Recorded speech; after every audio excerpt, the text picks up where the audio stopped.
All right, so now we're going to talk about area of a region.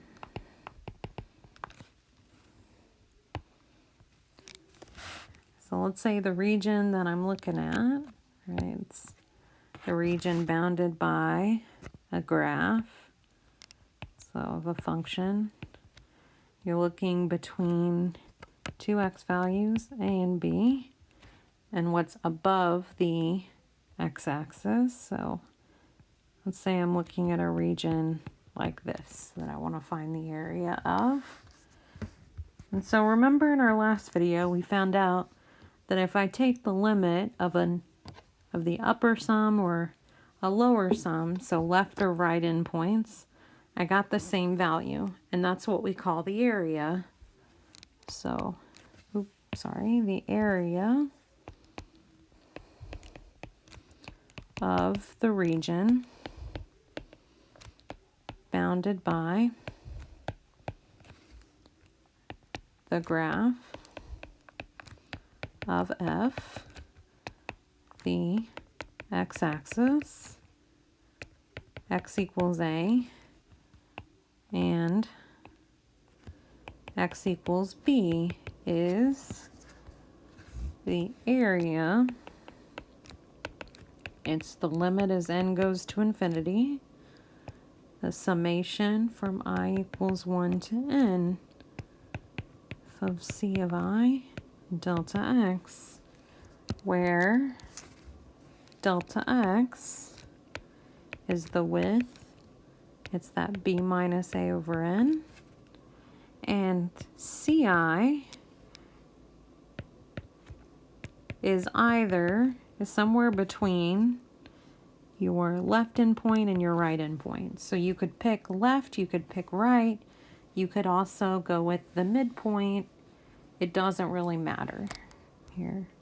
So this is how we find the area of that region. So let's look at an example. Use the limit process to find the area of the region between y equals 2x and the x-axis in the interval -2 to 1. So the first thing we're going to do is we're going to find delta x. Delta x, remember it's b minus a over n. So 1 minus -2 over n, or 3 over n. That's the width of each one of my rectangles. Now we're going to look at our graph here. 2x. 1, my function is 2, goes through the origin, and then I want to go back to -2, the start of my interval.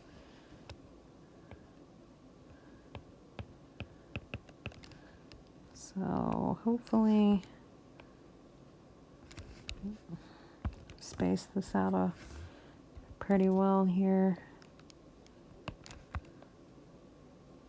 Okay, I'm going to have to move my point over slightly here. This will have to be -2, 4. Oop.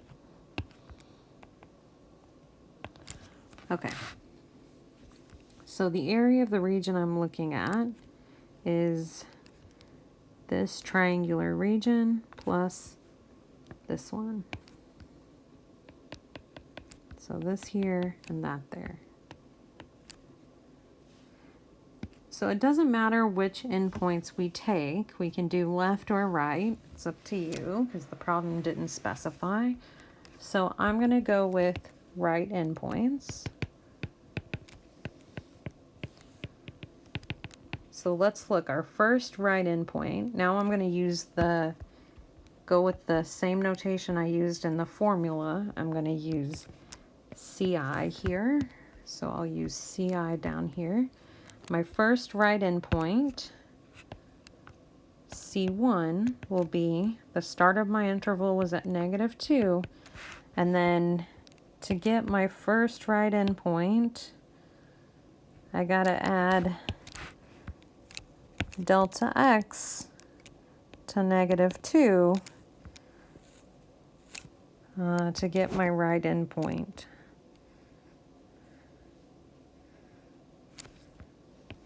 So my right endpoint would be right here. So take -2 plus delta x, so it's -2 plus 3 over n. To get my second right endpoint, C2, I'm going to go out another distance of delta x, so it's 2 times delta x, -2 plus 2 times 3 over n. And again, you'll kind of start to see a pattern emerging here. If I look at these formulas, this 2 matches this coefficient here. This 1 matches the coefficient of 3 over n there. So in general, my ith right endpoint CI will be -2 plus I times 3 over n. And now let's find our area. So A, it's the limit as n goes to infinity, summation from I equals 1 to n of FCI delta x. So it's the limit as n goes to infinity.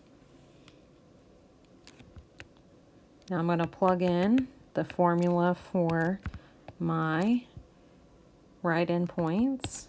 This was f of -2 plus 3i over n. And delta x, I'll plug in, it was 3 over n. And now I'm going to plug this part into my function f, which was 2 times x, so it'll be I equals 1 to n, 2 times -2 plus 3i over n times 3 over n. And this 2 is just a constant. And so is this 3 over n, so I can pull them both out as a 6 over n, the summation from I equals 1 to n of -2 plus 3i over n. And then I'm going to split up this sum, just like I did in previous examples here. I'm going to split the sum into 2 pieces. This will be the summation from I equals 1 to n of -2 plus the summation from I equals 1 to n. And I can pull out the 3 and the n out of this one, and then you'll just be left with I. And use my summation formulas on this one and then this one. So here I'm getting the limit as n goes to infinity, 6 over n, -2 times n. And the summation formula for I would be n plus 1 over 2. So here I'm going to go ahead and distribute this 6 over n here. And if I distribute, you should get -12 plus, it'll end up being 9 plus 9 over n. And then I can combine the -12 and the 9 to be a -3 plus 9 over n. And then this part, the second part, 9 over n, that's going to go to 0. And so I'm getting -3. Now you might stop for a second and be confused. You were asked to find area. Why is the area negative? Well, to answer that, you've got to look back and remember the picture of our region. So I'm going to sketch it really roughly here, but you should go back and look at your diagram.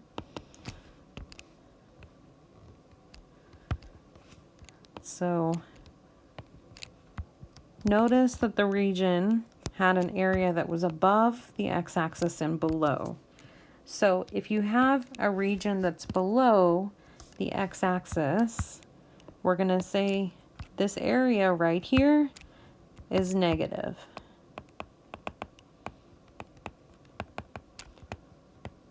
So anytime you have area below the x-axis, that area will be negative because it's below. And if you notice, there's more area below than above. So in the end, my answer is going to be negative.